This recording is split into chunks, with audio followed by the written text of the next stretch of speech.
नमस्कार दोस्तों। BPSC mains को ध्यान में रखते हुए पॉलिटी के अंतर्गत जितने भी इम्पोर्टेंट प्रश्न हैं उन सारे ही प्रश्नों को बारी बारी से कंप्लीट कराई जा रही है। इसी कड़ी में आज हम लोग दो प्रश्नों को सॉल्व आउट करेंगे। बिल्कुल यह प्रश्न बीपीएससी के पैटर्न पर आधारित है। एक एक प्रश्न का वेटेज होगा 38 नंबर और यहाँ पे मैं सिखाऊंगा कि किस तरीके से आप आंसर राइटिंग करके यहाँ से आप मैक्सिमम मार्क्स गेन कर सकते हैं।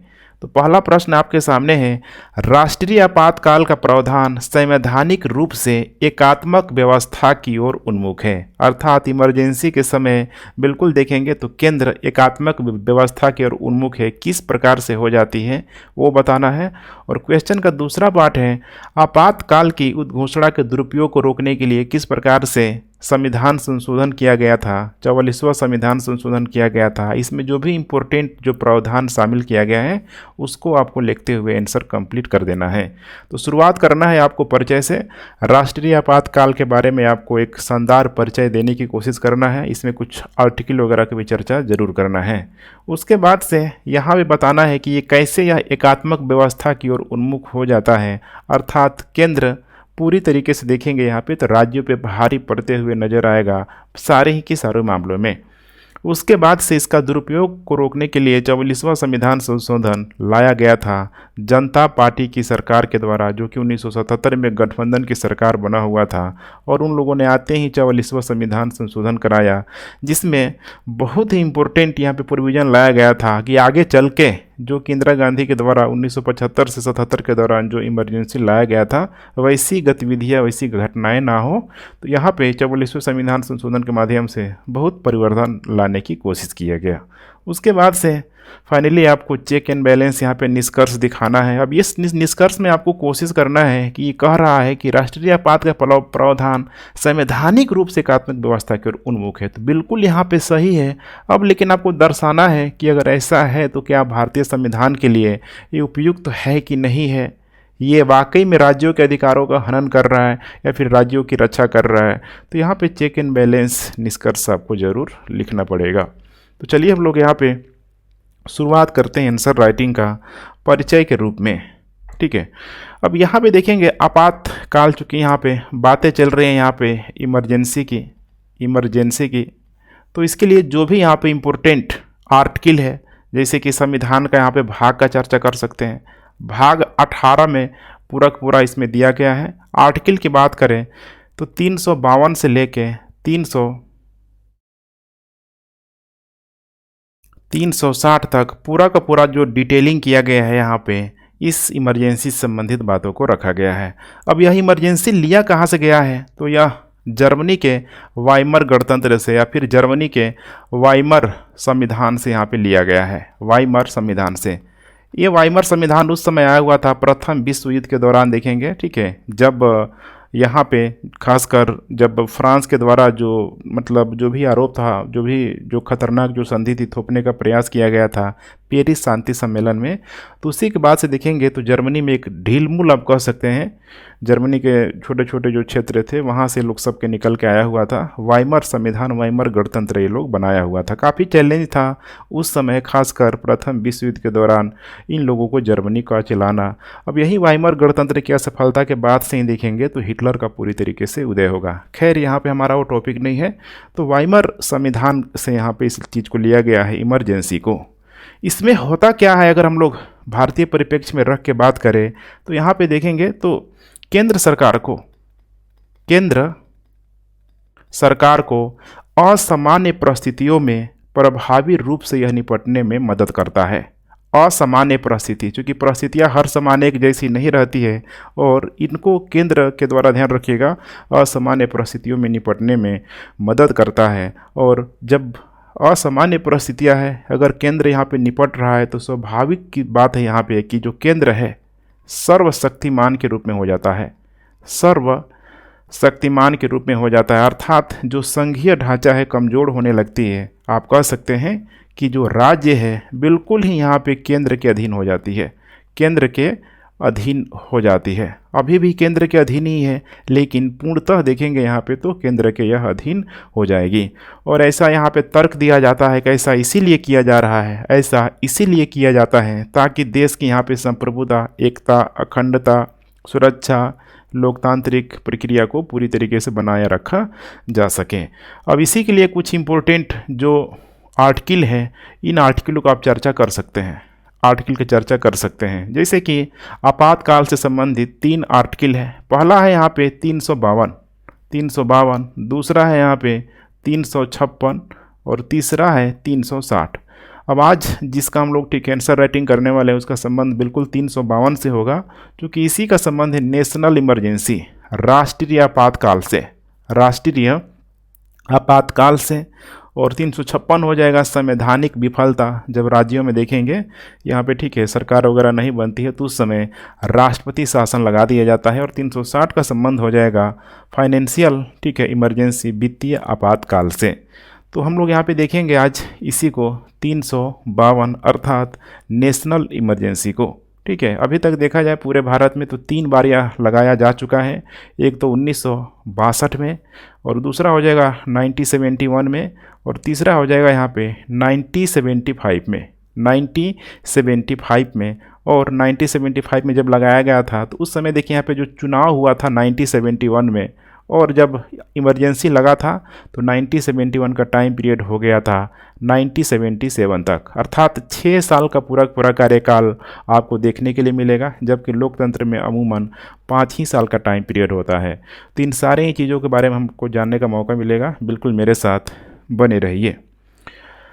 अब यहाँ पे है पहला जो प्रश्न का पाठ है कि राष्ट्रीय आपातकाल का प्रावधान किस प्रकार एकात्मक व्यवस्था की ओर उन्मुख है, किस प्रकार एकात्मक व्यवस्था की ओर उन्मुख है। तो जैसे कि नंबर 1 है केंद्र राज्य संबंधों पर प्रभाव। इसका मतलब क्या है, यहाँ पे मैंने बताया था कि बिना कॉन्स्टिट्यूशनल अमेंडमेंट के बिना, संवैधानिक संशोधन के बिना यहाँ पे संघीय ढांचा को यहाँ पे बदलने का प्रयास किया जाता है। अर्थात जो भी संघीय ढांचा है, मैंने बताया था आपको, संघीय जो ढांचा है जिसमें केंद्र और राज्य का एक पारस्परिक सहयोग देखने के लिए मिलेगा, लेकिन यहाँ पे पूरी तरीके से यह एकात्मक ढांचा में परिवर्तित हो जाता है। अब इसमें 3 पॉइंट शामिल किया गया है कार्यकारी गतिविधियों के रूप में। विधायी और वित्तीय मामलों में देखेंगे कि कैसे केंद्र भारी पड़ेगा या फिर केंद्र पूरी की पूरी यहाँ पे ठीक है एकात्मक व्यवस्था को कैसे स्टेबलाइज करेगा, इसे हम लोग देखेंगे। उसके बाद देखेंगे मौलिक संबंधों पर इसका क्या प्रभाव पड़ता है, क्या वाकई में इस दौरान लोकतंत्र खतरे में होता है या मामला कुछ और भी है। चलिए हम लोग यहाँ पे देखते हैं बारी बारी से कार्यकारी गतिविधियों को लेके। तो यहाँ पे राष्ट्रीय आपातकाल के द्वारा, अब यहाँ पे बाकी को छोड़ देना है, ध्यान रखिएगा आर्टिकल 352 को ही ध्यान में रखना है। राष्ट्रीय आपातकाल, नेशनल इमरजेंसी।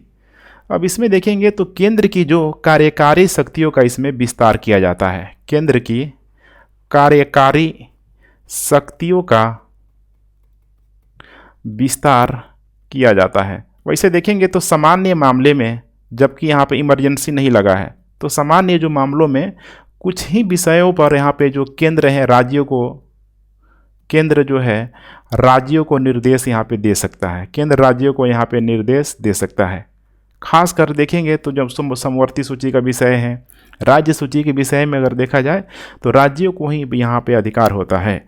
लेकिन यहाँ पे जब नेशनल इमरजेंसी जब लगता है, नेशनल इमरजेंसी जब लगता है तो अब यहाँ पे केंद्र के द्वारा जो राज्यों की राज्य सूची का भी जो विषय होता है, राज्य सूची का जो विषय होता है, अब बाकी जो भी अन्य विषय है, मैंने राज्य से संबंधित जितना भी सब्जेक्ट है, अब केंद्र के द्वारा राज्यों को एकदम समझ रहे हैं ना, मैंने इसको आदेश के तौर पे मान सकते हैं। ठीक है, निर्देश तो होगा ही नहीं, ठीक है, यहाँ पे आदेश यहाँ पे दिया जाएगा कि नहीं तुमको ये इम्प्लीमेंट करना ही होगा, और राज्य यहाँ पे केंद्र की बातों को मानेंगे ही मानेंगे। अब ऐसे में यहाँ पे क्या हो जाएगा, तो राज्य जो होगा पूर्णतः देखेंगे तो केंद्र के नियंत्रण में आ जाएगा, राज्य पूर्णतः केंद्र के नियंत्रण में आ जाएगा। वहीं दूसरा पॉइंट है विधायी संबंधी गतिविधियाँ। अब विधायी संबंधी गतिविधि का मतलब क्या है यहाँ पे, कि जो भी यहाँ पे कानून वगैरह जो बनाया जा रहा है, जैसे कि यहाँ पे हम लोग चर्चा कर लेते हैं राष्ट्रीय आपातकाल, तो ताकि लगना चाहिए कि सारे के सारे जो पॉइंट है राष्ट्रीय आपातकाल से संबंधित है। अब इसमें देखेंगे तो जो राज्य सूची का विषय है, अब अभी मैंने आपको समझाया है, राज्य सूची के जो भी यहाँ पे विषय हैं, इन राज्य सूची के विषयों पर संसद को कानून बनाने का अधिकार, संसद को कानून बनाने का अधिकार प्राप्त हो जाता है, कानून बनाने का अधिकार प्राप्त हो जाता है। अगर किसी कारणवश, ठीक है, अगर संसद की बैठक यहाँ पे नहीं हो रही है तो यहाँ पे देखेंगे तो राष्ट्रपति के द्वारा अध्यादेश जारी भी किया जा सकता है। राष्ट्रपति द्वारा अध्यादेश जारी करके भी कानून बनाया जा सकता है। लेकिन एक चीज़ का ध्यान रखना है आपको, कब ऐसा नहीं है यहाँ पे कि राज्य सूची के विषय पे इमरजेंसी के दौरान अगर संसद कानून बना रहा है तो जो विधानमंडल की विधायी शक्तियाँ, ध्यान रखिएगा, निलंबित नहीं होती है।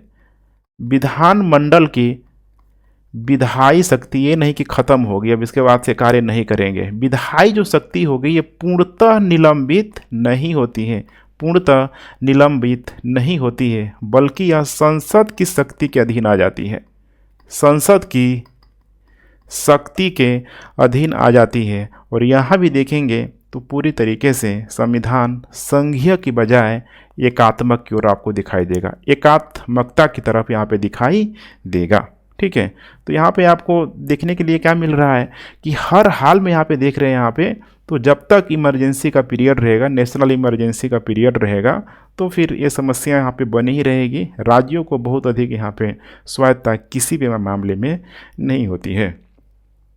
वैसे ही यहाँ पे हम लोग बात कर ले वित्तीय आपात को लेके, जैसे कि मैंने बताया हुआ था आप लोगों को कि देखिए जो वित्तीय जो बंटवारा है यहाँ पे वित्त आयोग के, ठीक है, द्वारा ही यहाँ पे उसका बंटवारा किया जाता है कि कितना केंद्र को मिलेगा, कितना राज्य को मिलेगा। मैंने पूरा उसमें रेशियो भी बताया हुआ था। लेकिन यहाँ पे अब देखिए जब नेशनल इमरजेंसी लग जा रहा है तो अब वित्तीय आपात से संबंधित, ध्यान रखिएगा, वित्तीय आपात से संबंधित सारा जो फैसला है, खासकर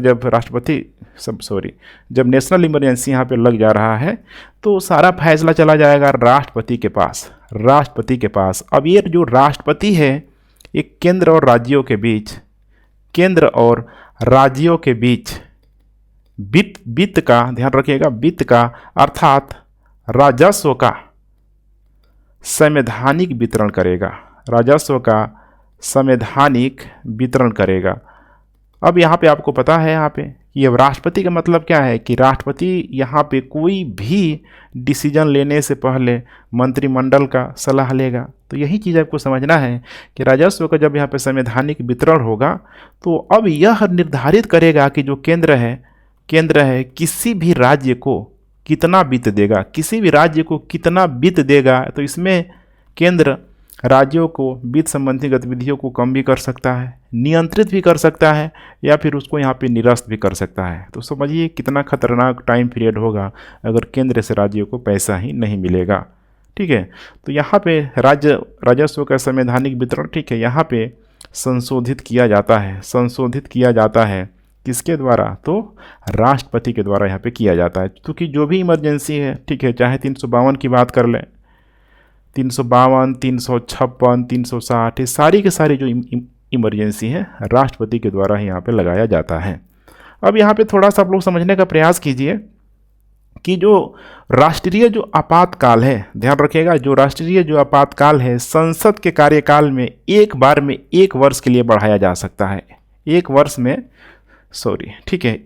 में 1 वर्ष के लिए बढ़ाया जा सकता है। लेकिन ये पहले होता था, अभी क्या हो गया है तो कितने समय तक एक बार इमरजेंसी लगा रहेगा? अभी वर्तमान में 6 महीना है, 6 महीना तक लगा रहेगा। फिर अगर उसको दोबारा बढ़ाना है तो फिर से देखेंगे विशेष बहुमत, जो कि 44वां संविधान संशोधन हुआ है, फिर से उसमें विशेष बहुमत, ठीक है, करके ही वहाँ पे प्रोविजन ला के बढ़ाया जा सकेगा संसद में।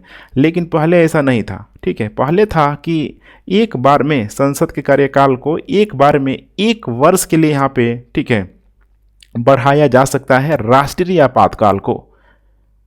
एक बार में ध्यान से देखते चलिए, बहुत इंपॉर्टेंट पॉइंट है, एक बार में 1 वर्ष के लिए बढ़ाया जा सकता है। और यही एग्जाम्पल मैंने दिया था 1977 का, ठीक है। तो 1971 में जब चुनाव हुआ था, ठीक है, उसके बाद से इसके कार्यकाल को जब 1975 में जब इमरजेंसी लगा तो 1977 तक यहाँ पे पहुँचा दिया गया है, मैंने उसमें पहुँचा दिया गया था, ठीक है। और अभी क्या है, अभी जब बोला गया है कि 6 माह था कि एक बार में 6 माह के लिए यहाँ पे लगेगा, और फिर से अगर इसको कंटिन्यू करना होगा तो 44वें संविधान संशोधन के अनुसार उसको संसद में विशेष बहुमत के आधार पे ही पुनः निर्धारित किया जाएगा कि लगेगा कि नहीं लगेगा, ठीक है। अगर वो निरस्त होगा तो फिर उसी समय स्वतः इसका निलंबन हो जाएगा। तो हालांकि उसके बाद से देखेंगे नेशनल जो इमरजेंसी है लगा भी नहीं है, तो ऐसी कोई समस्या भी यहाँ पे नहीं आएगी, मतलब आई भी नहीं है। उसके बाद नेक्स्ट है मौलिक संबंधों पर प्रभाव। अब मौलिक संबंधों पर प्रभाव को लेके 2 आर्टिकल है, तो आर्टिकल 358, आर्टिकल 359, दोनों आर्टिकल को अच्छे से समझ जाइए, ठीक है। थोड़ा बहुत कॉम्प्लिकेटेड है लेकिन मैं आसान भाषा में इसको समझा दूंगा, अब फिर आपको कभी, ठीक है, भूलने की नौबत नहीं आएगी। आर्टिकल 358 में देखिए यहाँ पे सबसे पहले ये जान लीजिए कि इसको कब लगाया जाता है। तो देखिए आर्टिकल 358 को तब लगाया जाता है जब युद्ध हो या फिर बाह्य आक्रमण का खतरा हो, युद्ध या बाह्य आक्रमण का खतरा हो। आर्टिकल 358 को आंतरिक मामलों में, ठीक है, चाहे वो सशस्त्र विद्रोह, ये सब आंतरिक मामलों में इसको लगाया नहीं जा सकता है, आंतरिक मामलों में इसको लगाया नहीं जा सकता है। हालांकि इसको देखेंगे, ठीक है, तो इंदिरा गांधी के समय देखेंगे तो थोड़ा सा मामला कॉम्प्लिकेटेड था, ठीक है, इसको लगाने का यहाँ पे प्रयास किया गया था, लगा ही था, नो डाउट, आगे हम लोग जानेंगे। अब इसमें देखेंगे तो आर्टिकल 358 का जो संबंध है सिर्फ और सिर्फ, ध्यान रखिएगा, आर्टिकल 358 का जो संबंध है सिर्फ और सिर्फ यहाँ पे जो फंडामेंटल राइट का जो हनन करेगा आर्टिकल 19 का, आर्टिकल एकदम ध्यान से देखते चलिए, आर्टिकल 19 को यहाँ पे केवल मैं लिख दे रहा हूँ, केवल इसी आर्टिकल 19 को यहाँ पे निलंबित किया जाएगा, जिसमें 6 अधिकार शामिल है। 7 अधिकार था तो संपत्ति का अधिकार को तो हटा नहीं गया, तो 6 अधिकार इसमें शामिल है। यह जब राष्ट्रीय आपातकाल जब लग जाएगा, जब राष्ट्रपति के द्वारा घोषणा कर दिया जाएगा कि 358 यहाँ पे लग रहा है, तो 6 अधिकार यहाँ पे स्वतः निलंबन हो जाएगा, इसका स्वतः निलंबन यहाँ पे हो जाएगा। अब इसका मतलब क्या है कि जो भी 6 अधिकार अगर किसी व्यक्ति का यहाँ पे हनन हो रहा है तो फिर वो न्यायालय में उसकी चुनौती नहीं दे सकता है, आर्टिकल 32 के तहत तो चुनौती यहाँ पे नहीं दे सकता है। और यहाँ पे जो 6 अधिकार जो निलंबित होगा यह संपूर्ण देश में निलंबित हो जाएगा, ध्यान रखिएगा, संपूर्ण देश में निलंबित हो जाएगा, और इसको लगाने के लिए अलग से किसी प्रकार की आदेश की ज़रूरत नहीं होगी। अब यहाँ पे आपको समझना है कि यहाँ पे मौलिक अधिकार खत्म नहीं हो रहा है, दोनों में अंतर है, ध्यान रखिएगा। मौलिक अधिकार यहाँ पे खत्म नहीं हो रहा है, बल्कि मौलिक अधिकार को कुछ नियत समय के लिए निलंबन किया जा रहा है, अर्थात आर्टिकल 19 को कुछ समय के लिए निलंबन किया जा रहा है, ध्यान रखिएगा, निलंबन किया जा रहा है जितनी अवधि के लिए यह लगा हुआ है।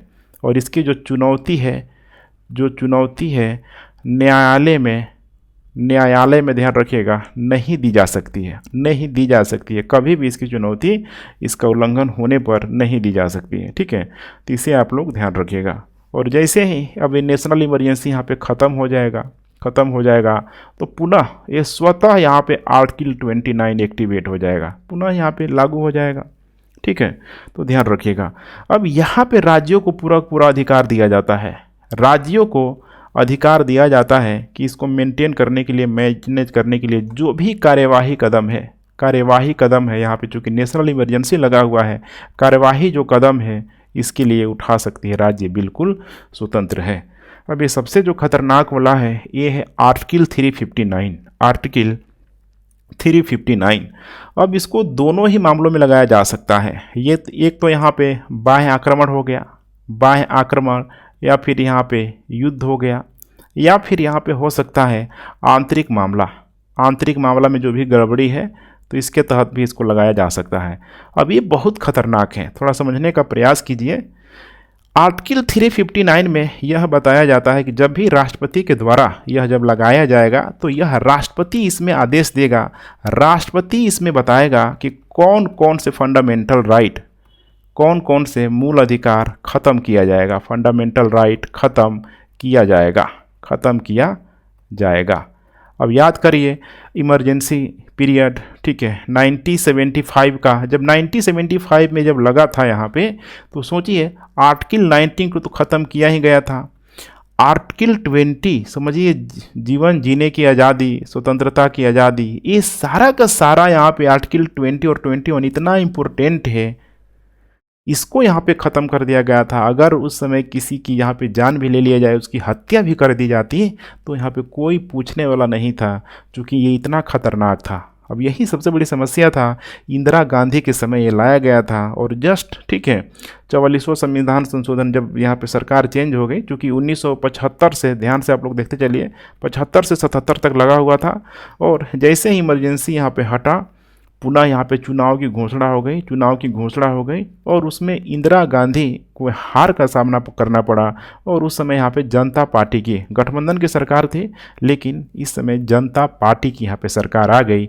जनता पार्टी की सरकार ने आते ही 44वां संशोधन किया कि ये क्या है, 20 और 21। सोचिए, एक से एक नेताओं को जेल में डाल दिया गया था। अगर उस समय किसी भी नेता की यहाँ पे मृत्यु भी हो जाती, हत्या भी अगर उसकी कर दी जाती, तो कोई पूछने वाला यहाँ पे नहीं था। तो सबसे पहले 20 और 21 को संरक्षित किया गया। अब यहाँ पे थोड़ा समझने का प्रयास कीजिए कि यहाँ पे राष्ट्रपति किस फंडामेंटल राइट का, ठीक है, निलंबित करना चाहता है, वो राष्ट्रपति के ऊपर निर्भर है। लेकिन राष्ट्रपति भी आर्टिकल 20 और 21 को, ध्यान रखिएगा, आर्टिकल और 20 और 21 को ख़त्म नहीं कर सकता है। अर्थात राष्ट्रपति 358 के प्रावधान को लागू कर सकता है कि नहीं कर सकता है, खुद सोच के देखिए। लागू कर सकता है, आर्टिकल 21 को निलंबित कर सकता है। अब बाकी अन्य राष्ट्रपति जो चाहे, अन्य जो फंडामेंटल राइट है उससे भी निलंबित कर सकता है। आशा करता हूँ इतनी सारी बातें क्लियर हो गई होगी, ठीक है। अब यही सारी मूल बातें थी आर्टिकल 359 को लेके, ध्यान रखिएगा 359 को लेके। तो यही था 44वां संविधान संशोधन, 44वां कॉन्स्टिट्यूशनल अमेंडमेंट, जो कि जनता पार्टी की सरकार के द्वारा लाया गया था 1971 में, जिसमें एक बात ही इंपॉर्टेंट थी, आगे और भी आएगा, जिसमें था कि 20 और 21 को किसी भी मामले में इसका निलंबन किया नहीं जा सकता है। हाँ, इसकी एक खासियत है आर्टिकल 359 का, कि यह, ध्यान रखिएगा, जो यह है सभी मूल अधिकार, अर्थात 20 और 21 में, तो मैंने समझ रहे हैं ना, 20 और 21 को यहाँ पे बिल्कुल ही यहाँ पे शामिल नहीं किया जा सकता है। दूसरा है, यह संपूर्ण अवधि या फिर अल्प अवधि के लिए लागू किया जा सकता है, पूरा राष्ट्रपति पे डिपेंडेंट करता है। दूसरा है, यह संपूर्ण देश या किसी भाग में, सपोज करिए नॉर्थ ईस्ट का शांत क्षेत्र है, तो वहाँ पे भी, ठीक है, पार्टिकुलर एक भाग में 359 को लगाया जा सकता है। और इसकी भी यहाँ पे चुनौती नहीं दी जा सकती, इसे भी चुनौती यहाँ पे नहीं दी जा सकती है, ठीक है। अब यहाँ पे राष्ट्रपति ने जो भी फंडामेंटल राइट का यहाँ पे निलंबन किया है, उसकी कार्यवाही के लिए, ध्यान रखिएगा, उसकी इम्प्लीमेंटेशन के लिए राज्य जो चाहे यहाँ पे कर सकती है। ध्यान रखिएगा, राज्य जो चाहे यहाँ पे कर सकती है निलंबित मामलों से संबंधित चीज़ों को बनाए रखने के लिए। अब आइए हम लोग यहाँ पे नेक्स्ट बात करते हैं, इसके दुरुपयोग को रोकने के लिए संविधान संशोधन जो 44वां जो लाया गया, अभी थोड़ी उसका मैंने झलक आपको दे ही दिया है। अब थोड़ा सा हम लोग देखने का प्रयास करते हैं कि आखिर कैसे इसके दुरुपयोग को रोकने का प्रयास किया गया। तो यहाँ पे नंबर 1 चीज़ यहाँ पे ध्यान से देखते चलिए आप लोग, कि राष्ट्रीय आपातकाल की जब भी घोषणा होगी, राष्ट्रीय आपातकाल की जब घोषणा की जाएगी, तो यहाँ पे युद्ध होगा, ध्यान से देखते चलिए, या फिर बाहरी आक्रमण होगा। दूसरा जो सबसे बड़ी समस्या का कारण था कि अगर आंतरिक विद्रोह हो रहा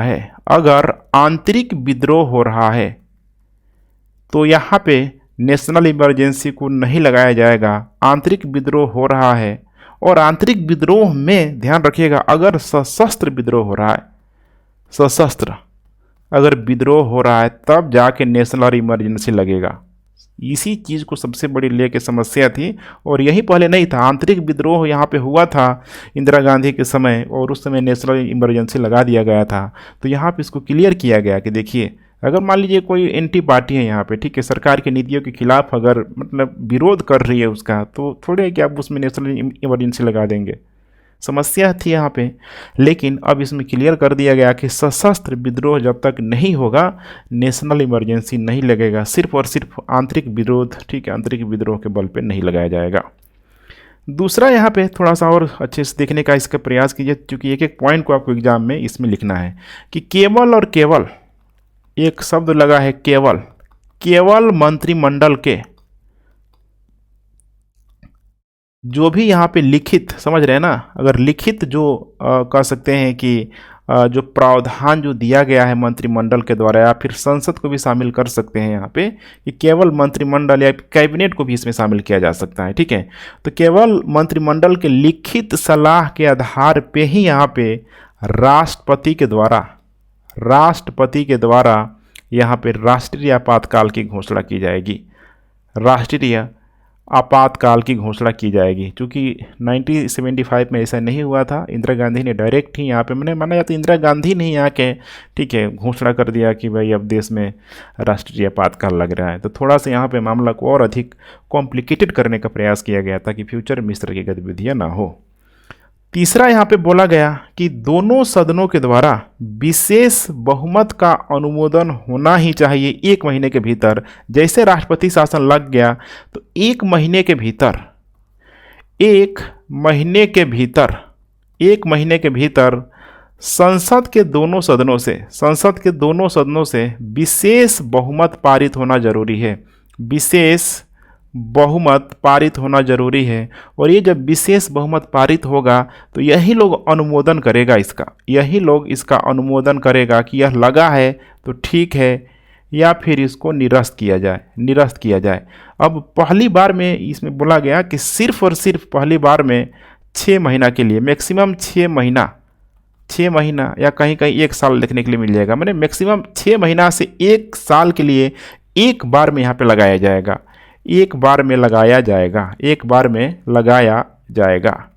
अगर इसको दोबारा यहाँ पे इसको कंटिन्यू करना है तो पुनः वही प्रक्रिया दोहरानी होगी, अर्थात विशेष बहुमत की प्रक्रिया दोहरानी होगी। विशेष बहुमत की प्रक्रिया को दोहरानी होगी। अगर यहाँ पे विशेष बहुमत प्राप्त नहीं होता है तो जो यहाँ पे इमरजेंसी लगा हुआ है ये स्वतः यहाँ पे समाप्त हो जाएगा, ठीक है। 5वें नंबर पे यहाँ पे बोला गया है यहाँ पे कि जो अगर लोकसभा के 10% भी, देखिए यहाँ पे लोकसभा के अगर 10% सदस्य भी अगर इसको यहाँ पे अस्वीकार करते हैं तो इनके लिए यहाँ पे विशेष बैठक की जाएगी। और सबसे इम्पोर्टेंट कि इसमें आर्टिकल 20 और 21 को नेशनल इमरजेंसी के द्वारा इसको लागू नहीं किया जाएगा, किसी भी परिस्थितियों में इसे लागू नहीं किया जाएगा। अब चलिए हम लोग यहाँ पे लास्ट में छोटा सा निष्कर्ष देख लेते हैं। तो कुल मिला के देखिए यहाँ पे अगर देखा जाए तो देखिए संसद के दोनों सदनों द्वारा इसकी उद्घोषणा की जाती है राष्ट्रीय आपातकाल की। संसद के दोनों सदनों के द्वारा इसकी घोषणा की जाती है राष्ट्रीय आपातकाल की, और तब जाके, ठीक है, जो भी यहाँ पे प्रस्ताव पारित होता है और फिर नेशनल इमरजेंसी यहाँ पे लगाया जाता है। हालांकि अगर देखा जाए इतिहास में जाके तो कुछ न्यायपालिका के कमज़ोर चरणों को भी यह दर्शाता है। जैसे 1975 का आपको एग्जाम्पल लेना है कि 1975 में जब आपातकाल लगा हुआ था तो बिल्कुल न्यायपालिका कमज़ोर हो चुकी थी। अगर न्यायपालिका कमज़ोर नहीं होते तो देखिए जो संविधान सुधार जो हुआ था, ठीक है, संवैधानिक जो सुधार हुआ था, संविधान में जो संशोधन हुआ था, 42वां संविधान संशोधन, ठीक है, ये इतनी आसानी से इतने बड़े संशोधन यहाँ पे नहीं हो सकता था। तो न्यायपालिका देखेंगे उस समय इंदिरा गांधी पूरी बहुत ही पावरफुल, ठीक है, प्रधानमंत्री के रूप में कार्य कर रही थी। लेकिन यहाँ पे बताने की यह कोशिश करना है कि इन सारे ही चीज़ों का जब यहाँ पे परीक्षण किया जाता है तो इंदिरा गांधी ने, ऐसा नहीं था कि यहाँ पे इंदिरा गांधी के द्वारा सीधे ही लगा दिया गया। इंदिरा गांधी ने उस समय संविधान में जो प्रावधान था उसी को आधार बना के उस चीज़ को लगाने की कोशिश किया गया, जिसके वजह से आगे चल के बदलने की यहाँ पे ज़रूरत पड़ी। तो इसीलिए यहाँ पे आपको बताना है कि देखिए, संविधान ने, क्योंकि बात आती है लोगों से, ठीक है, जो भारत के नागरिकों से, बात आती है यहाँ पे भारत के राज्यों से, इन दोनों के लिए यहाँ पे देखा जाए, इन दोनों के लिए यहाँ पे देखा जाए तो पर्याप्त रूप से बहुत सारा यहाँ पे प्रावधान शामिल किया हुआ है इनकी स्वतंत्रता को लेके। लेकिन आपातकाल को लेके ध्यान रखिएगा, केंद्र को विवेकाधीन शक्तियाँ दी गई है, केंद्र को विवेकाधीन शक्तियाँ दी गई है, विवेकाधीन शक्तियाँ दी गई है। और यही विवेकाधीन शक्तियों का उपयोग करके केंद्र के द्वारा संघीय व्यवस्था को प्रभावित किया जाता है। इसके अलावा एकात्मक व्यवस्था को केंद्र के द्वारा लगाया जाता है। तब सोचिए ऐसा क्यों किया जा रहा है, तो आपको लास्ट में टिप्पणी करना है कि इसका जो उद्देश्य होता है केंद्र का, इसका जो उद्देश्य होता है ताकि राज्य के हितों की रक्षा कर पाए, व्यक्तियों के हितों की रक्षा कर पाए, तभी भारत के लोकतांत्रिक मूल्य हो गया, भारत के लोकतंत्र की गरिमा हो गया, व्यक्ति के अधिकारों की रक्षा हो गया, वो सारा का सारा यहाँ पे स्टेबलाइज हो पाएगी। तो यहाँ पे बिल्कुल आपका चेक एंड बैलेंस निष्कर्ष भी हो गया। अब चलिए हम लोग देखते हैं यहाँ पे नेक्स्ट प्रश्न को। नेक्स्ट प्रश्न होगा, राष्ट्रपति और राज्यपाल की शक्तियाँ और कार्य अधिकतर एक बिंदु की ओर जाते हुए प्रतीत होता है, लेकिन साथ ही उनमें भिन्नता भी है जो भारतीय राज्य व्यवस्था में उनकी वास्तविक स्थिति में भेद दिखाता है। टिप्पणी करना है आपको। 38 नंबर का सवाल बीपीएससी के द्वारा इसी टाइप से पूछा जाता है। तो चलिए मैं आपको आंसर लिखना सिखाता हूँ कि किस तरीके से आप यहाँ पे अच्छा से अच्छा आंसर राइटिंग लिख के मैक्सिमम मार्क्स यहाँ पे गेन कर सकते हैं। सबसे पहले आपको शुरुआत करना है इंट्रो पार्ट से। अब इंट्रो पार्ट में यहाँ पे जो भी राष्ट्रपति और राज्यपाल से संबंधित इम्पोर्टेंट जो भी भाग है, आर्टिकल है, वहाँ से चर्चा करते हुए थोड़ा बहुत इनके कार्यों को दिखाना है। उसके बाद से दूसरा पार्ट यहाँ पे कह रहा है जो कि बॉडी लाइन में होगा, यहाँ पे बॉडी लाइन में, कि इसमें अधिकतर एक बिंदु की ओर जाते हुए प्रतीत होता है, अर्थात राष्ट्रपति और राज्यपाल की जो शक्तियाँ हैं, जो कार्य हैं, संविधान में ऐसे कौन कौन से प्रावधान किए गए हैं जिसके तहत लगता है कि दोनों के अधिकारों में काफ़ी समानता है, यहाँ पे आपको चर्चा करना है। और ठीक इसके उल्टा कह रहा है कि उनमें भिन्नता भी है जो भारतीय राज्य व्यवस्था में उनकी वास्तविक स्थिति में भेद दिखाता है, अर्थात कौन कौन से ऐसे भिन्नता है। और इसमें आपको देखने के लिए मिलेगा जैसे कि अधिकतर जो पावर है राष्ट्रपति को यहाँ पे दिया गया है, तो ऐसे कौन कौन से अधिकार है जो राष्ट्रपति को तो मिला हुआ है लेकिन राज्यपाल को नहीं मिला हुआ है, तो यहाँ पे आपको उसको दिखा देना है। और फाइनली यहाँ पे चेक एंड बैलेंस आपका निष्कर्ष होना चाहिए, थोड़ा बहुत राष्ट्रपति को लेके, और यहाँ पे ठीक है राज्यपाल को लेके भी आपको दिखाना है, क्योंकि वर्तमान में राज्यपाल के पद का काफ़ी आपको दलगत राजनीति का शिकार होते हुए आपको दिखाई देगा। लेकिन दूसरी तरफ देखेंगे तो कुछ राज्यपाल अच्छा कार्य भी कर रहे हैं, खासकर नॉर्थ ईस्ट में कुछ जगहों पे विशेष अधिकार के तौर पे उनको दिया गया है। तो पूरा हम लोग जानेंगे, मेरे साथ बिल्कुल बने रहिए। अब यहाँ पे परिचय के रूप में आप शुरुआत कर सकते हैं, चूँकि हम लोग दोनों की अगर बात करें राष्ट्रपति और राज्यपाल की, तो ये दोनों ही कार्यपालिका का अहम अंग माने जाते हैं, कार्यपालिका के दोनों अहम अंग माने जाते हैं। ये कार्यपालिका जो है, जो संघ की कार्यपालिका जिसे बोला जाता है, संघ की कार्यपालिका जिसे राष्ट्रपति के नाम से जाना जाता है, राष्ट्रपति के नाम से जाना जाता है। अब यही राष्ट्रपति की जो चर्चा जो है संविधान के भाग 5 में टोटल विस्तृत चर्चा किया गया है। आर्टिकल 52 से लेके 78 तक, 52 से लेके 78 तक पूरा का पूरा राष्ट्रपति के बारे में यहाँ पे बताया गया है कि राष्ट्रपति किस तरीके से राज्य का प्रमुख होता है, राज्य का प्रमुख होता है। राष्ट्रपति राज्य का प्रथम नागरिक भी होता है, और राष्ट्रपति राष्ट्र की एकता और अखंडता के लिए, अखंडता या फिर यहाँ पे एकजुटता, इन सारे ही चीज़ों में सामंजस्य बैठाने के लिए एक प्रतीक के रूप में कार्य करता है, एक प्रतीक के रूप में कार्य करता है। अब जस्ट ठीक इसके उल्टा हो जाएगा यहाँ पे, जैसे कि कार्यपालिका में यहाँ पे हो जाएगा राज्य की कार्यपालिका, राज्य की कार्यपालिका, और इसे ही राज्यों में यहाँ पे बोला जाता है, ठीक है, या फिर संविधान में राज्यपाल का दर्जा दिया गया है। अब इसकी चर्चा मिलती है संविधान में भाग 6 में। भाग 6 में आर्टिकल है 153 से लेके 167 तक पूरा का पूरा विस्तृत चर्चा आपको देखने के लिए मिलेगा। अब यहाँ पे हम लोग राज्यपाल की बात करें तो राष्ट्रपति की तरह यह भी नाम मात्र का कार्यकारी प्रमुख होगा। नाम मात्र का, जैसे था यहाँ पे एक प्रतीक के रूप में था, तो ये भी नाम मात्र का कार्यकारी प्रमुख होगा, कार्यकारी प्रमुख होगा। और राज्य का मुख्य कार्यकारी भी होगा, राज्य का मुख्य कार्यकारी। लेकिन ध्यान रखिएगा, राज्य के साथ मुख्य कार्यकारी होने के साथ साथ यह केंद्र सरकार के एजेंट के रूप में भी कार्य करता है, केंद्र सरकार के एजेंट के रूप में भी कार्य करता है। और इन दोनों ही गतिविधियों को अगर आप ध्यान में रखेंगे तो यहाँ इसकी एक दोहरी भूमिका दिखाई देती है, राज्यपाल की दोहरी भूमिका, एक तो राज्य के संदर्भ में और दूसरा यहाँ पे केंद्र के एजेंट के संदर्भ में। तो अब चलिए हम लोग नेक्स्ट पार्ट में हम लोग देखने की कोशिश करते हैं राष्ट्रपति और राज्यपाल की शक्ति और कार्य में ऐसी कौन कौन सी समानताएं हैं। तो यहाँ पे सबसे पहले हम लोग बात करते हैं साधारण बिल और धन विधेयक को लेके। इसे ही यहाँ पे वीटो पावर के अंतर्गत, वीटो पावर के अंतर्गत अर्थात, ठीक है, यहाँ पे वीटो पावर के तहत यहाँ पे राष्ट्रपति हो गया, राज्यपाल मतलब राज्यपाल हो जाएगा। यहाँ अपने शक्तियों को पूरी तरीके से वे, ठीक है, लगा सकते हैं, दिखा सकते हैं। देखेंगे इन विधेयकों के मामले में कि वे क्या क्या यहाँ पे कर सकते हैं। बाकी अध्यादेश हो गया, क्षमादान, जितना भी डायमेंशन है हम लोग बारी बारी से कवर करते हैं। तो चलिए सबसे पहले हम लोग बात करते हैं साधारण बिल को लेके। तो साधारण बिल के मामले में आप लोग देखेंगे यहाँ पे तो कुछ एक्शन यहाँ पे लिया जा सकता है दोनों के द्वारा, मैं बार बार बोलूँगा, ठीक है, दोनों के द्वारा। जैसे कि ये लोग सहमति दे सकता है साधारण बिल को लेके, सहमति दे सकता है। दूसरा है यहाँ पे इस साधारण बिल को रोक सकता है, लोग रोक सकता है। और यहाँ पे तीसरा कंडीशन ये बनता है कि सदन को, अब ये सदन कोई भी हो सकता है, संसद भी हो सकता है, विधानसभा भी हो सकता है, तो सदन को ये पुनर्विचार के लिए भेजा सकता है, ठीक है, पुनर्विचार के लिए भेजा जा सकता है।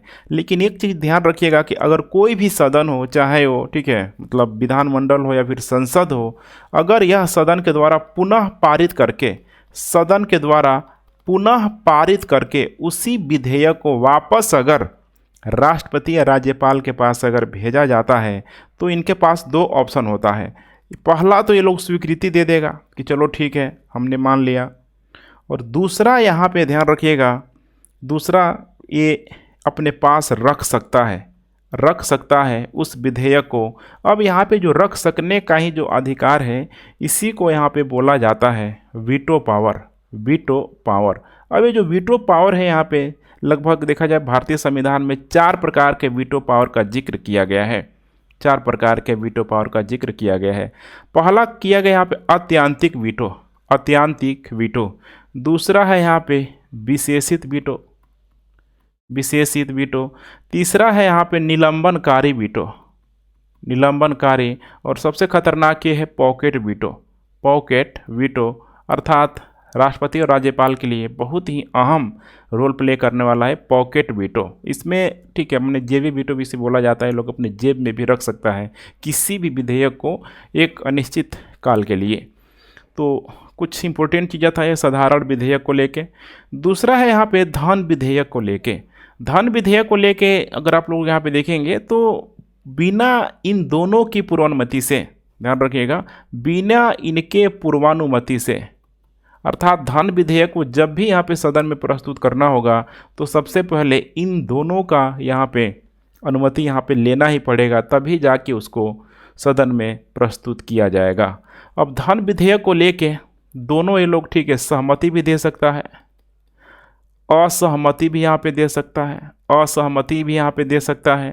लेकिन इसको ये लोग रोक कर नहीं रख सकता, ये नहीं कि हम लोग रोक लें, ठीक है, इसको रोक कर रखा नहीं जा सकता है, रोक कर रखा नहीं जा सकता है। और ख़ासकर जब हम लोग बजट की बात करते हैं, बजट की बात करते हैं तो वित्त मंत्री के माध्यम से यह बजट प्रस्तुत करता है, वित्त मंत्री के माध्यम से, ठीक है, यह बजट भी प्रस्तुत करता है। ये भी एक औपचारिक प्रक्रिया ही होती है, क्योंकि वित्त मंत्री के द्वारा ही तो पूरा, ठीक है, बजट की जो एक्सप्लेनेशन है सब यहाँ पे किया जाता है। थर्ड नंबर पे है यहाँ पे अध्यादेश। अब अध्यादेश जारी करने का अधिकार इन दोनों को होता है, राष्ट्रपति और राज्यपाल दोनों को होता है, लेकिन इसमें एक कंडीशन है कि अध्यादेश यहाँ पे कब जारी किया जाएगा। जैसे कि यह केवल तभी जारी किया जा सकता है चाहे वो संसद हो या फिर विधानमंडल हो। अब विधानमंडल हो, संसद में दोनों चीज़ है, लोकसभा राज्यसभा, वैसे ही विधानमंडल में ठीक है विधानसभा भी है और जिन जिन राज्यों में विधान परिषद है ठीक है दोनों आ जाएगा इसमें। तो यहाँ पे ध्यान रखिएगा, संसद या विधानमंडल में अगर दोनों सत्र नहीं चला हो, दोनों सत्र या फिर कोई एक सत्र भी यहाँ पे नहीं चला हो, एक सत्र भी यहाँ पे नहीं चला हो ठीक है, तब यहाँ पे अध्यादेश जारी किया जा सकता है। दोनों के द्वारा अध्यादेश जारी किया जा सकता है। लेकिन इसमें एक और इम्पोर्टेंट चीज़ है कि इस अध्यादेश को इन्हीं लोगों के द्वारा, राष्ट्रपति और राज्यपाल के द्वारा जब चाहे ये लोग वापस भी ले सकता है, वापस भी ले सकता है ठीक है। उसके बाद है यहाँ पे क्षमादान की शक्ति को लेके। तो इसमें देखेंगे क्षमादान को लेके तो राष्ट्रपति का पावर इसमें काफ़ी आपको ठीक है अधिक निर्णायक दिखाई देगा, राज्यपाल इसमें थोड़ा सा कम है, लेकिन कुछ सिमिलरिटी है क्षमादान को लेके भी। जैसे कि यहाँ पे देखने की कोशिश कीजिए कि अगर केंद्र या राज्य ठीक है, जो भी यहाँ पे कानून है इसके खिलाफ कोई अगर अपराधी दोषी पाया जाता है,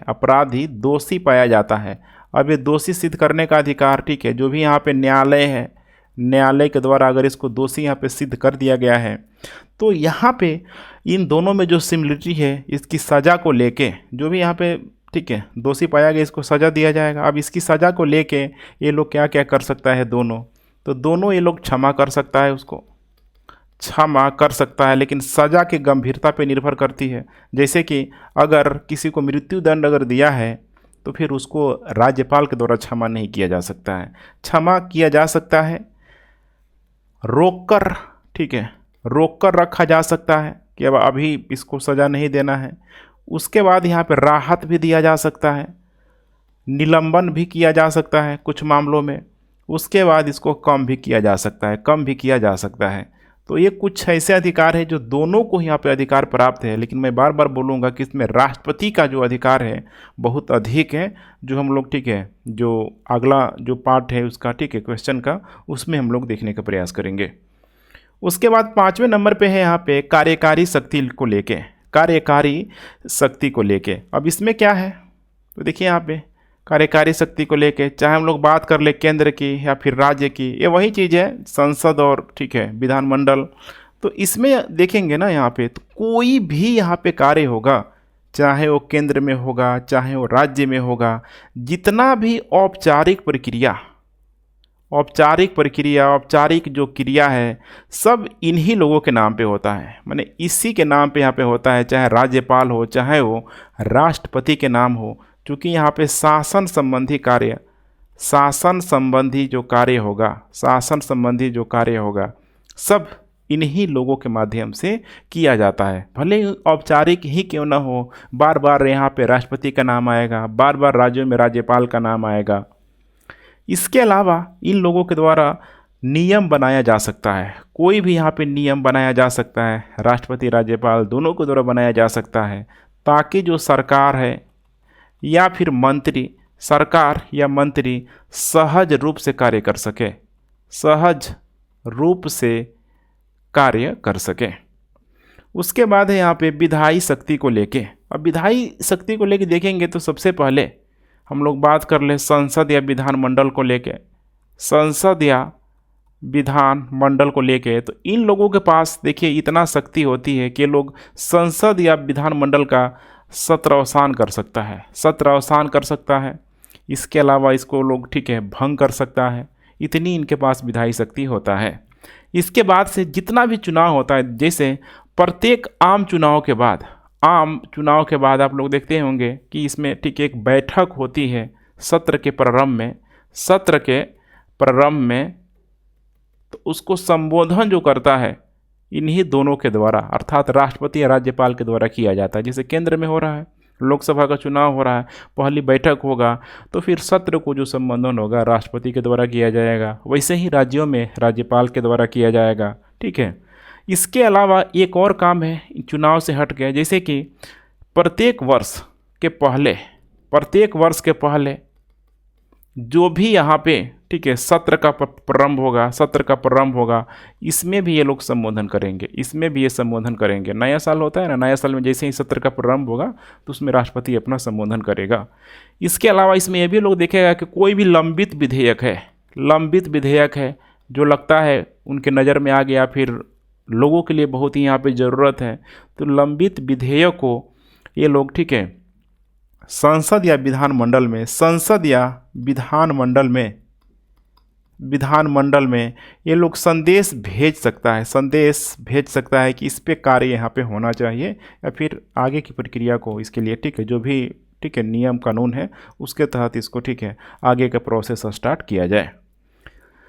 उसके बाद नेक्स्ट है यहाँ पे वित्तीय शक्तियों को लेके। तो नंबर 1 है यहाँ पे वित्तीय शक्तियों को लेके एक वार्षिक वित्तीय विवरण इसमें दिया जाता है। वार्षिक वित्तीय विवरण इसमें दिया जाता है, और राष्ट्रपति के द्वारा ही दोनों ही यहाँ पे सदनों के समक्ष यहाँ पे रखा जाता है। अब दोनों में कह रहा हूँ तो आपको समझ जाना है, ठीक है, संसद या फिर विधानमंडल। इसके अलावा देखेंगे धन विधेयक को लेके, इसको तो मैंने बता दिया था कि धन विधेयक को लेके दोनों की पूर्वानुमति बहुत ज़रूरत है। दोनों की पूर्वानुमति यहाँ पे चाहिए, तभी उस विधेयक को यहाँ पे पेश किया जा सकता है। ध्यान रखिएगा, तभी उस विधेयक को पेश किया जा सकता है। ठीक है, और इनके बिना, ध्यान रखिएगा, इनके बिना यहाँ पे जो भी अनुदान होता है ना, अभी अनुदान दिया जाता है हर एक क्षेत्र में, तो इनके आदेश के बिना, इनके परमिशन के बिना अनुदान की मांग को भी पूरा नहीं किया जा सकता। अर्थात अनुदान की मांग को लेके यही लोग, ठीक है, अप्रूवल देता है दोनों, ठीक है, राज्यों में के राज्यपाल और केंद्र में यहाँ पे हो जाएगा राष्ट्रपति। इसके अलावा किसी भी अप्रत्याशित व्यय के लिए, सपोज करिए गवर्नमेंट कोई योजना चला रही है या कुछ ऐसी यहाँ पे, ठीक है, गतिविधियाँ घटनाएं हो गई जिसकी वजह से अप्रत्याशित यहाँ पे व्यय हो गया है या उसके लिए धन की ज़रूरत है, तो इस अप्रत्याशित ज़रूरतों को पूरा करने के लिए अप्रत्याशित जो व्यय होता है, जो खर्च हुआ होता है, उसको पूरा करने के लिए इन दोनों के द्वारा यहाँ पे खासकर राष्ट्रपति के द्वारा देखेंगे तो आकस्मिक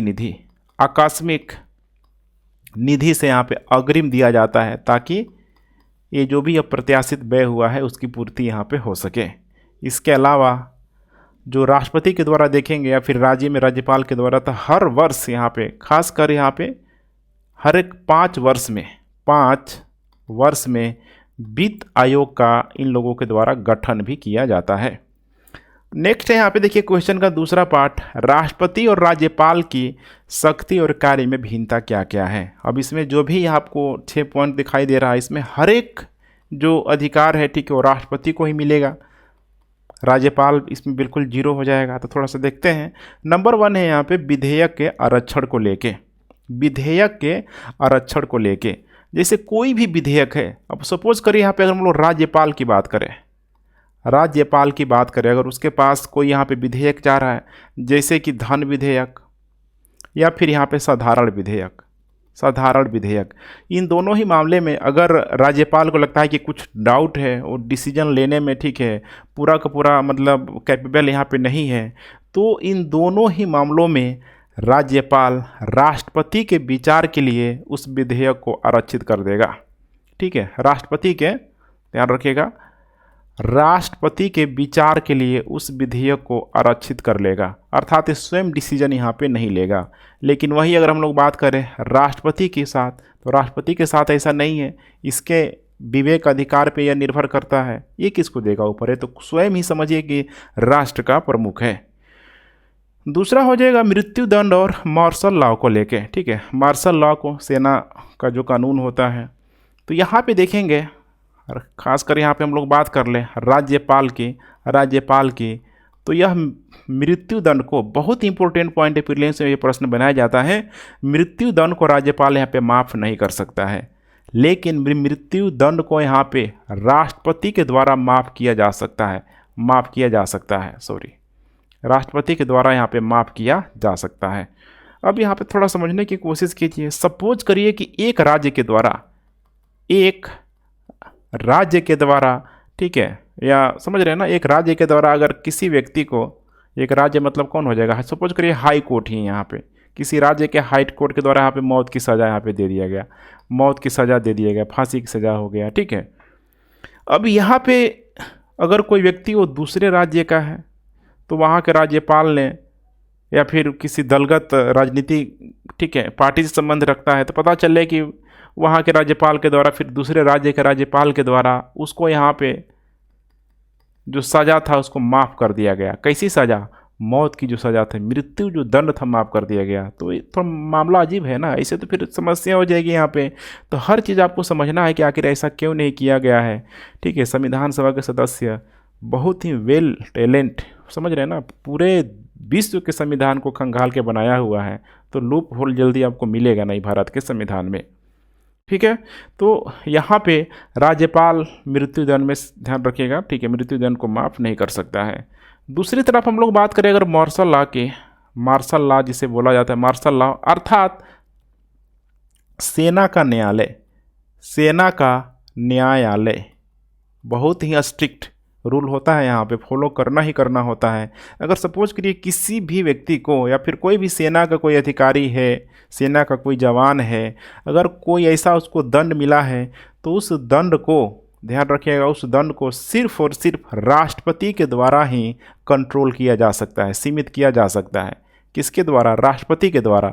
जैसे कि राष्ट्रपति के द्वारा क्षमा दिया जा सकता है, या फिर उस दंड में विराम, रोक लगाया जा सकता है, निलंबन हो गया, निलंबित किया, मैंने उस दंड को निलंबित किया जा सकता है, या फिर छूट दिया जा सकता है, या फिर उसको और अधिक छोटा किया जा सकता है, लघुकरण किया जा सकता है।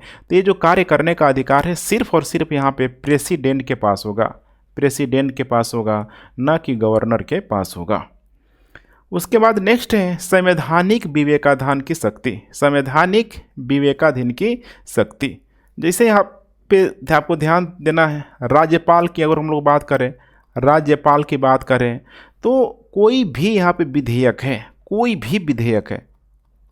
भी विधेयक है, उस विधेयक को राष्ट्रपति के विचार के लिए या आरक्षित कर सकता है।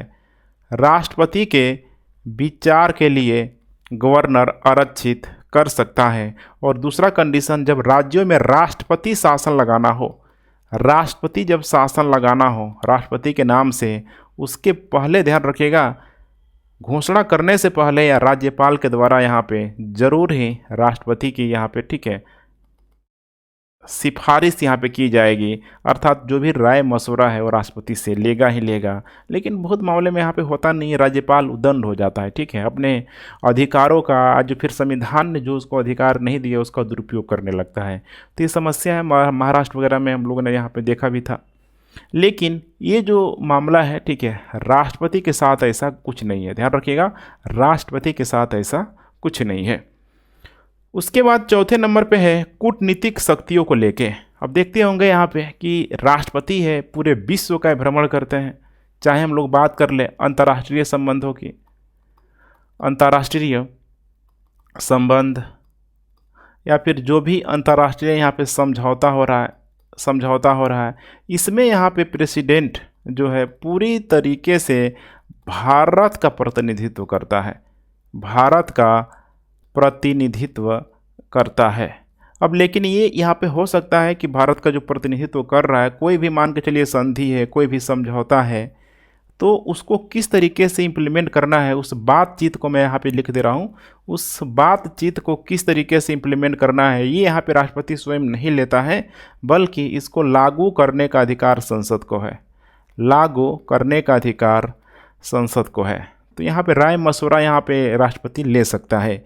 इसके अलावा राष्ट्रपति का सिर्फ रोल इतना ही तक सीमित नहीं रखता है, जैसे कि राजदूत हो गया, उच्चायुक्त या फिर राजनयिक हो गया, राजनयिक, इन सब की जो नियुक्ति होती है राष्ट्रपति के द्वारा की जाती है। और इसको भेजने और वापस बुलाने का काम, भेजने और वापस बुलाने का जो काम है ये राष्ट्रपति के द्वारा ही यहाँ पे किया जाता है। अब ऐसा कोई भी अधिकार राज्यपाल के पास आपको होता हुआ दिखाई नहीं देगा, राज्यपाल के पास कोई ऐसा अधिकार नहीं है। उसके बाद 5वें नंबर पे है सैन्य शक्तियों का प्रमुख। सैन्य शक्तियों के प्रमुख का मतलब है यहाँ पे कि तीनों ही सैन्यों का एक पूरा प्रमुख होता है, कमांडर होता है, ध्यान रखिएगा। चाहे हम लोग बात कर ले स्थल सेना जो भी आर्मी है, इसके अलावा नौसेना जो भी नेवी है, इसके अलावा हो जाएगा वायुसेना। तीनों का एक टॉप कमांडर जो होता है राष्ट्रपति ही होता है, ध्यान रखिएगा, राष्ट्रपति होता है। हालांकि अभी बीच में एक नया पद सृजित किया गया है, इसलिए मैंने यहाँ पे बीच जगह खाली छोड़ा है, जिसका नाम है सीडीएस, चीफ। ठीक है, सीडीएस का नाम आप लोगों ने यहाँ पे जरूर सुना होगा, चीफ। ठीक है, कंबाइंड डिफेंस सर्विस। ठीक है, अब यहाँ पे देखेंगे तो इसकी जो यहाँ पे कमांडर होता है, जो भी कमांडर है, तीनों का जो भी यहाँ पे कमांडर है, कमांडर की जो नियुक्ति है राष्ट्रपति के द्वारा ही यहाँ पे की जाती है, नियुक्ति राष्ट्रपति के द्वारा की जाती है। इसके अलावा जब भी यहाँ पे युद्ध की घोषणा करनी होगी तो यह घोषणा सिर्फ और सिर्फ राष्ट्रपति करेगा, ध्यान रखिएगा, राष्ट्रपति करेगा, लेकिन संसद की स्वीकृति इस पे मिलनी चाहिए। 6ठा नंबर पे है यहाँ पे आपातकालीन शक्तियों को लेके, इसको मैंने आपको बताया भी हुआ था फर्स्ट पार्ट में। आपातकालीन जो शक्तियाँ हैं जैसे कि 352 है यहाँ पे, जिसमें राष्ट्रीय आपातकाल शामिल है। 356 हो जाएगा जिसमें संवैधानिक विफलता का प्रावधान किया गया है। इसके अलावा 360 हो जाएगा जिसमें वित्तीय आपातकाल है। इन तीनों ही जगह एक चीज़ कॉमन है कि ये जो लगाएगा सिर्फ और सिर्फ यहाँ पे राष्ट्रपति के द्वारा ही यहाँ पे लगाया जाएगा, ध्यान रखिएगा, सिर्फ और सिर्फ राष्ट्रपति के द्वारा ही यहाँ पे लगाया जाएगा। अब यहाँ पे लास्ट में आपको छोटा सा निष्कर्ष, ठीक है, लिख देना है कि जैसे देखेंगे भारतीय जो संविधान है या फिर भारत के जो संविधान में चूँकि पूरा का पूरा एक आपको संसदीय स्वरूप दिखाई देता है, और संसदीय स्वरूप का मतलब ही यहाँ पे क्या है तो ध्यान से सुनते चलिए। ठीक है, इस संसदीय स्वरूप का मतलब है राष्ट्रपति या जो भी यहाँ पे राज्यपाल है, गवर्नर है, इनकी जो शक्तियाँ है, ध्यान रखिएगा, नाम मात्र की शक्तियाँ इनको दिया गया है। और नाम मात्र की शक्तियों की वजह से, ठीक है, आरोप भी लगता है कि भारत का राष्ट्रपति, ठीक है, रबर स्टाम्प है, तो उसे भी, ठीक है, हम लोग देखने का प्रयास करेंगे आगे चल के कि ऐसा पूरा कहना सही नहीं है। लेकिन यहाँ पे चूँकि आपको निष्कर्ष में बताना है कि नाम मात्र की शक्तियाँ इसको दी गई है, तो वास्तविक शक्ति किसके पास है? वास्तविक जो कार्यपालिका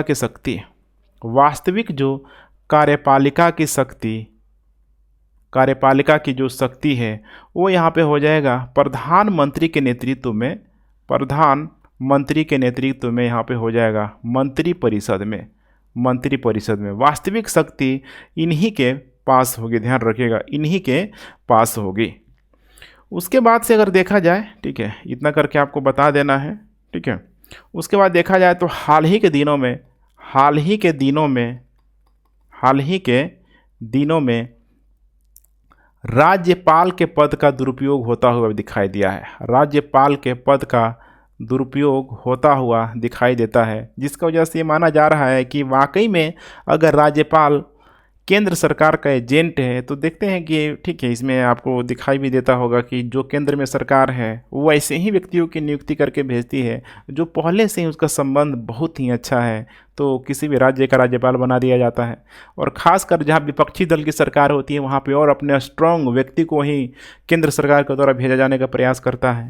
तो इस पर देखा जाता है कि दलगत राजनीति का राज्यपाल का पद यहाँ पे शिकार हो जाता है, राज्यपाल का जो पद है शिकार हो जाता है। तो यहाँ पे बहुत अधिक यहाँ पे राज्यपाल के पद में सुधार लाने की ज़रूरत है, जिसके वजह से, ठीक है, जो भी राज्यपाल के जो स्वरूप है, जो उसके परंपरा है, संवैधानिक जो परंपरा है, वो यहाँ पे बेहतरीन तरीके से निर्माण हो सके। केंद्र सरकार इसमें अच्छा रोल प्ले कर सकती है। केंद्र सरकार के द्वारा अपनी जिम्मेदारियां निभाना होगा कि किस काम के लिए हम भेज रहे हैं, उसका पर्सनली मिसयूज यहाँ पे नहीं करना होगा। इसके अलावा राज्यपाल, ध्यान रखिएगा, केंद्र की तुलना में अधिक यहाँ पे, ठीक है, थोड़ा स्वतंत्र इसको बनाना चाहिए। राज्यपाल को इतना अधिक यहाँ पे सप्रेस करने की ज़रूरत नहीं है, थोड़ा राज्यपाल को स्वतंत्रता यहाँ पे देना चाहिए कुछ मामलों में, तभी जाके, ठीक है, एक निष्पक्ष, समझ रहे, एक निष्पक्ष या फिर राष्ट्रीय क्षेत्रीय हितों में संतुलन बनाने में राज्यपाल का पद यहाँ पे सक्षम हो पाएगा। हालांकि यहाँ पे एक टिप्पणी के रूप में चूँकि करना है, टिप्पणी के रूप में करना है, तो यहाँ पे बता दीजिएगा कि अभी जो राज्यपालों को खासकर नॉर्थ ईस्ट में कुछ ऐसे यहाँ पे राज्यपाल हैं, ध्यान रखिएगा, नॉर्थ ईस्ट में, जिनको यहाँ पे विशेष अधिकार भी दिया गया है। जैसे अरुणाचल प्रदेश, ध्यान रखिएगा, अरुणाचल प्रदेश हो गया, नागालैंड, या फिर हम लोग असम की बात कर ले, मणिपुर हो गया। एक इसमें एक्सेप्शन केस है महाराष्ट्र भी, ध्यान रखिएगा, महाराष्ट्र भी इसमें एक एक्सेप्शन केस है, ठीक है। सिक्किम यहाँ पे आ जाएगा, सिक्किम भी यहाँ पे आ जाएगा, जहाँ पे राज्यपालों के द्वारा विशेष अधिकार के माध्यम से यहाँ का विकास करने का खाका खींचा गया है। इतना पर्याप्त है मेरे ख्याल से। तो ठीक है फ्रेंड्स, अपना फीडबैक आप लोग देते रहें। Thanks for watching. जय हिंद।